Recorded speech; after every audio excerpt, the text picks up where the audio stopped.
I'm Jerry Valley. I'm from Lawrence, Massachusetts, now Methuen, Massachusetts. But I spent many a year at Rockingham Park, and I've got some story to tell you about it. For example, here's a beautiful picture that I acquired. Some of the jockeys, some of the famous jockeys that actually rode at Rockingham Park. Eddie Arcaro, probably the greatest jockey of all time.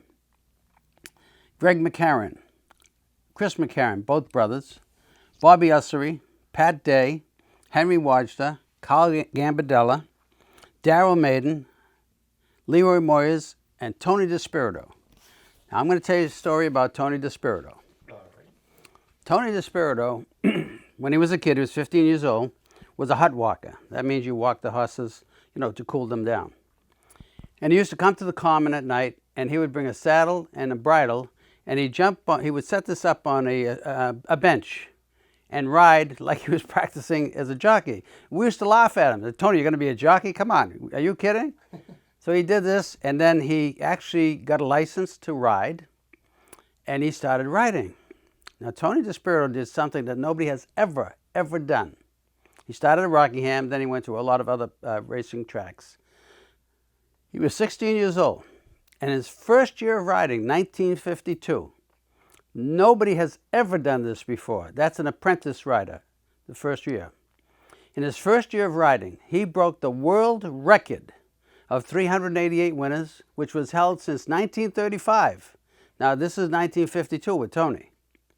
He got 390 winners. And ironically, the very next year, Willie the Shoemaker, broke the record again. But here's what Tony did. At Rockingham Park, he was winning like 7 out of 9 races. And the way he rode is he'd get up high on the horse's neck so that there wasn't a lot of weight in the back. And he just could make a horse run. He was just fantastic. Now, here's what Eddie Arcaro said about Tony DeSpirito. I have to tell you that he was famous. I want to write his story, actually. Maybe make a movie. He was the Tony DeSpirito story. Famous at 16 years old and dead at 39. Tony, as great a rider as he was, would try to go through a hole where a horse couldn't fit.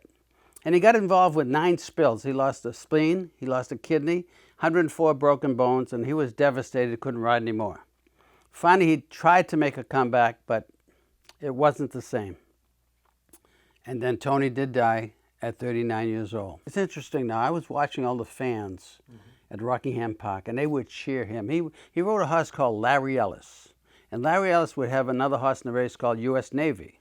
Now, U.S. Navy was what we call a front runner. Breaks right out of the gate, okay? So U.S. Navy's out there by 6, 7, 8 lengths. Larry Ellis is a closer, which means he comes from behind. So he breaks last. But every single time they raced, coming around the turn, into the far turn, into the pole, the finish pole, U.S. Navy by 3, and here comes Larry Ellis. That was Babe Rubenstein was the instructor, the announcer rather. Here comes Tony. You used to call him Desperado. Desperado, like the wind on the outside with Larry Ellis, and they would finish. Larry Ellis would win. U.S. Navy second. And that's the way I used to bet them. Bet Larry Ellis to win. U.S. Navy for second. It was a glorious time. There were no casinos at that time, so in Boston, they used to have a train that came into Rockingham Park and bring thousands of people in every single day. After Tony DeSpirito became famous, myself and one of my friends, we decided we're going to become jockeys. Okay. So we got a job at the track at Scarborough Downs, which is in Maine. Wow. Yes. Okay. Right. The problem was I was 120 pounds, but I was skin and bones. I had to lose another 10 pounds because I can't ride at 120. And I just couldn't lose the weight, so I gave it up. And I just came back home. Well, when kids are looking at races, you have to look at breeding. You have to look at past performances and see how much money they've earned. I go heavily on how much earnings they made. Like some horses won $2 million, another one's won $100,000. Well, I'm going to bet the horse that won $2 million. Yeah, okay, right. So and you have to see how they finish. And if they like to be in the money, how many races have they had? How many wins? How many seconds and thirds did they have? You look at all those factors, and then who's riding? You want a good rider too, Right. You saw the movie Seabiscuit? Yeah. Yeah. And then that was Red Pollard. but he broke his leg, couldn't ride it, so they brought in George Wolfe, fantastic rider. Right. And what was interesting about that race is that they said Seabiscuit would run only if he could see another horse next to him, because that was competition. So they told George Wolfe, they said, okay, coming around the far stretch, okay, into the home stretch, you got to give up the lead. And he said, you crazy? I'm going to give up the lead? Right. He said, you got to give up the lead. He's got to see War Admiral rather, War Admiral come in, and once he sees that horse, he's going to go. And he did that. So he gave up the lead, and he's coming into the stretch. He sees the horse. Now, the other guy that rode War Admiral was Charlie something. And he made a famous statement. He said, so long, Charlie. And Seabiscuit took off and won by 3 or 4 lengths. Right. Now, you know what's interesting? War Admiral was the son of Man of War. Seabiscuit was the grandson of Man of War. Oh, wow. Yeah. Wow. Same breeding, see? Yeah.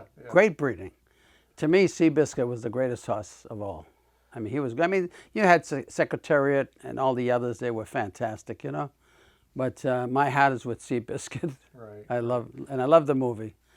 I had several jockeys that were good friends of mine, and unfortunately, 2 of them got killed, got trampled. Oh, is that right? Well, I got to tell you a story about Henry Wajda. Sure. Henry Wajda saved Tony DeSpirito's life one time. Tony DeSpirito's, they're running side by side, and Tony's DeSpirito's salad slipped, and he went down, upside down. Oh, Henry Wajda gave up the race and held him up until they finished and saved his life. Wow. Yeah. Unfortunately, sometime after that, Henry Wajda did die coming out of the gate and got trampled. But yeah, it doesn't happen too often. I mean, it's rare when a jockey gets killed, but sometimes they do get killed. One time we had a female jockey. As you know, I'm a hypnotist, okay? As a female jockey who was riding, but she was in pain, something about her back, so I hypnotized her to take the pain away. And really, this is a true story. She went out and won the next 2 races. I knew all of them. I mean, I used to go to the jockey's room every day and, you know, talk to the jockeys, and I was kind of jealous because I never made it. Right. But they were my friends. We always had a softball game. Did you know that? No. Yeah, and I would be the umpire. Oh, is that and right? all the jockeys would play softball against the Lawrence Police Department. Oh, great. And what was funny is we had a jockey called William Klink. They called him Colonel Klink. Yeah. Okay? He was a dwarf. He was only like maybe 3.5, 4 feet high. And what they would do is, if he got to first base and they hit the ground ball, they would pick him up and carry him to second base. It was funny, really. Yeah, it was funny. Jockeys, jockeys have, some of the jockeys have a great life if they become big enough, and others, they get into problems and so forth. But I remember Paul Bohenko, who rode for me. I had 2 horses. One was Rachel's Diplomat, and one was Valley Native. And Valley Native never won. Well, Rachel's Diplomat was always the favorite. She was a closer, came from behind, and would come second. Finally, we sold them. And Rachel's Diplomat goes to New York and starts winning in New York. Yeah. But she would always come second for us. Yeah, well, and Paul Bohenko is a great rider. He did our riding for us. It was nice because, we, with the trainer and everything, we tell them what to do, how to ride. We tell them, lay back, stay close to the pace. You don't want to let the leader get 20 lengths ahead of you, okay? You want to be what the jockeys say, you want to be in the hunt. In the hunt, which means you're within striking distance, okay?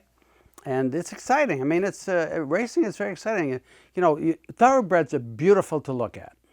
Beautiful animal. And when you see them running around that track, and you can just envision yourself being a jockey on the back of that horse, it's got to be a thrill. So what about your son, John? Oh, John. Oh, I forgot to tell you that. That's right. Now, when I grew up, Babe Rubenstein was the announcer, and he was fantastic. Later on, my son John took over the announcing after Babe left this earth, and John announced, I don't know, for 10, 15 years. And he did a great job announcing, because what he had to do is he'd take the race, say with 10 horses, he had to memorize all the names of those 10 horses for that race. Yeah. Then he'd have to do the next race. Yeah, right. And he did a great job.